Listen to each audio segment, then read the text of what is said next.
All right, so whether it's your first time checking out how REI Landlist WP works and how we list land, or if you are already a user of REI Landlist WP, I'm going to show you exactly step by step how to list a piece of property through REI Landlist WP, and we've made it very easy for you to do that. So follow along. All right, so you have the theme installed, and we're going to create a land property. And when we create a land property, you'll see it show up on this page here. And I'm going to show you exactly how we list that property up on here. All right, so once you're logged into WordPress, you can go ahead and click the dashboard link here, and that'll bring you to the WordPress dashboard. And from here, we're going to go straight to lands, and we're going to go ahead and click add new. All right, so we're here to create a brand new piece of property, and we're able to follow a guided template to list our property. So it's more of like a checklist of that you make sure you got all the details. So let's start off by adding the land title, and then you'll see there's a lot more functionality here on the right side. In fact, let's go ahead and list the county first. And for this example, I'm going to go ahead and choose Evergreen County, just an example county here. And then we'll set the featured image a little bit later. So let's go ahead and add a title for this property. So I'm going to go ahead and type in 5 acres of beautiful open land in Evergreen County. And I'll put Alabama just for example. All right, so in this section here, we are able to put in payment options. So you're probably going to have, or you may have several payment options. And the first one I'm going to have is cash price, or we can call it as cash price or just cash, whatever you want. Now, if you don't have a cash price, that's fine. You don't need to even have one. That's up to you. So we're going to list this, for example, for $4,999. So we're doing this all on the bar on the right here. And then we're going to go ahead and add a price note. Now, a price note is whatever you'd like it to be, but we have a functionality, and for sort of strategic reasons, you can list the original price or like the assessed price and strike it out. Then we're going to put a payment note here if you have a payment note, and we've sort of left a space here for you, and this will go to the right of it. And for now, we're going to write here $499 down documentation fee. Now, you may have one, you may not, but we left space there. Now, we're going to have a button that says reserve now, but let's change it to buy now. You can change the button to whatever you'd like, and you can link out to a payment processor. So we're going to go ahead and link out to Heartland. Now, you're going to use the checkout link that Heartland actually gives you. For now, I'm just going to use their homepage web address. And then, you know what? I'm going to have a different payment option. I'm going to have a seller financing option here for my buyers. So all I'm going to do is type in seller finance. Then let's just say, for example's sakes, we're going to have a $129 per month for, let's say, I don't know, 49 months. And we can use the payment note or the price note to add some notes there, but I'm going to go ahead and just leave the payment notes clear. And I'm not going to strike out. I'm not going to cross the payment note. Actually, in fact, I'm going to go ahead and put that into payment note instead, just visually. It seems to align a bit better there. And then instead of reserve now, I'll have the start. I'll call the button start, and I'll link it to Heartland again. So whatever my checkout page, I can link it there. And you know what? Why don't we do one more, for example? So I just simply added another payment option by clicking the plus sign, and I put $499 for 29 months.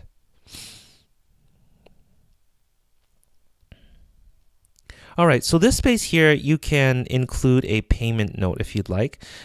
So if you have any side notes about payment that you want to make here, we leave you space. You can always get rid of this box, but just for example's sakes, I'll just put a sentence here.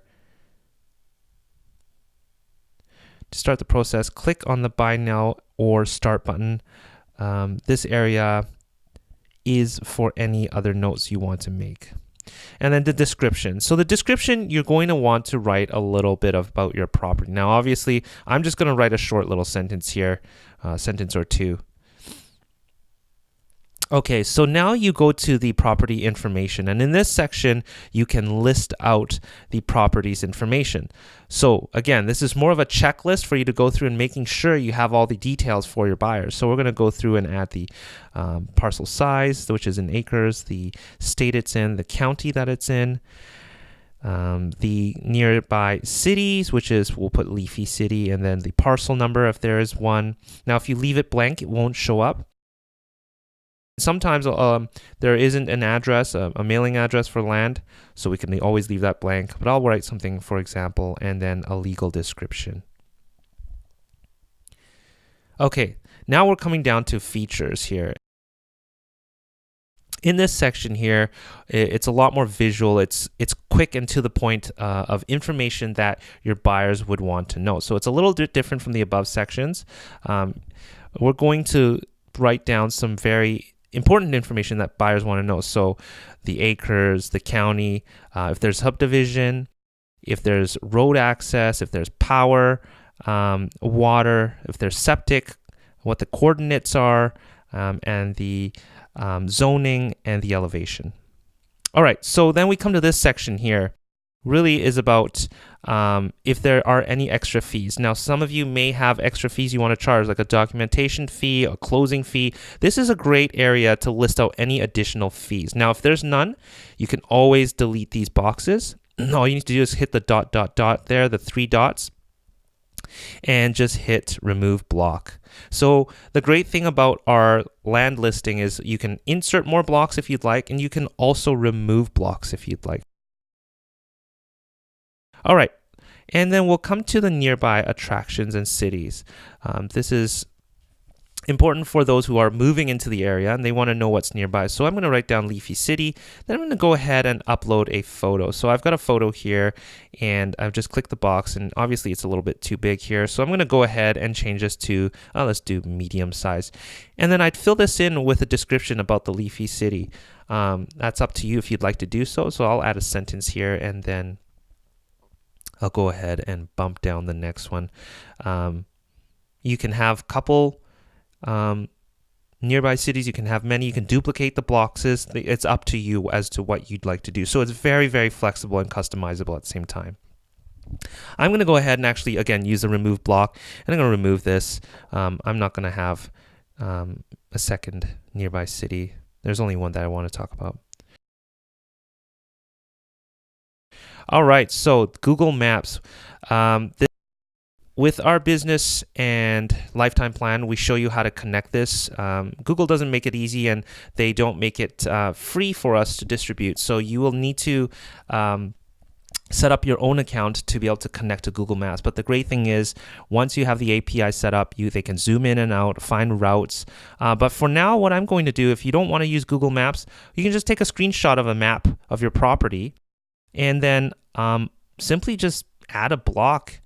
We're going to go and add an image block, and then I'll just upload that image instead. For those of you that are probably selling a lot of property, it's a good idea to have a map, a live map, just so that you're not dealing with calls on how to get directions to your property, which is very, very common. So if you had that set up, and we do walk you through how to set that up with Google Maps. So we do leave that functionality there, but for now, obviously, we're not using it, and for this video example's sake, we're just going to leave that out. All right, and if you have any last notes, you can add it there, but I don't have any, so I'm just going to add now photos for my property. This is where you want to add your photos, so go ahead and upload them, and I'm going to let this upload, and I'll fast forward this. These photos will be at the top of your property. Now, these are not the photos that are going to be the thumbnail preview. I'll show you how we do that afterwards. Now, one of the things I want to let you know is your photos, if they're too big, you do want to edit the photo size and make it about 1200 width. That is the suggested size. So if you type in 1200 and just hit scale, and then you can replace the image later. Now, Another thing is you want to rename the file of the photo to something related to your property or your website, sorry, and that's for SEO purposes. So I'm just going to update this. There's your photo gallery. We've got everything set up. Now we want to set up how the property is going to look like on the land catalog page. So we're going to add a featured image. This is actually the thumbnail that is going to show up on your lands pages, not the specific land, but where all your lands are going to be sitting in the catalog page. So I'll select this one here, and I'll select that as our preview or featured image. Then we're going to go ahead and write an excerpt, and I'll show you where the excerpt shows up, but it's basically the sentence or two that shows up on the land page under the thumbnail of your land. So I'll write something short here. And you don't need to worry about the land attributes order. There is a function on ordering your lands. If you can see on the left side there, it says reorder right here. It allows you to visually reorder your properties. And if you want to feature your property, you can always check that. Then I'm going to go ahead and keep this status as for sale. This is for filtering purposes when people search for for properties. So the size is 5 acres. Again, this part between 1 to 5 acres is for filtering purposes, and for the price range of the property is for filtering purposes. So users are able to filter your properties so that they can see what they're actually looking for. Perhaps they're looking for a property within a specific size range. All right, so I'm going to go ahead. This is done now. You can either save this as draft or publish. I'm just going to preview this for now, and you can see the gallery there, the price options, the price notes, the description, the visual icons. We don't have anything here because we didn't insert the Google Map API, but we can always delete that block so it doesn't show up like that. And once you're good with it, you're going to go ahead and hit publish, and it's live now. I'm going to go back out and show you where the excerpt and the thumbnail are.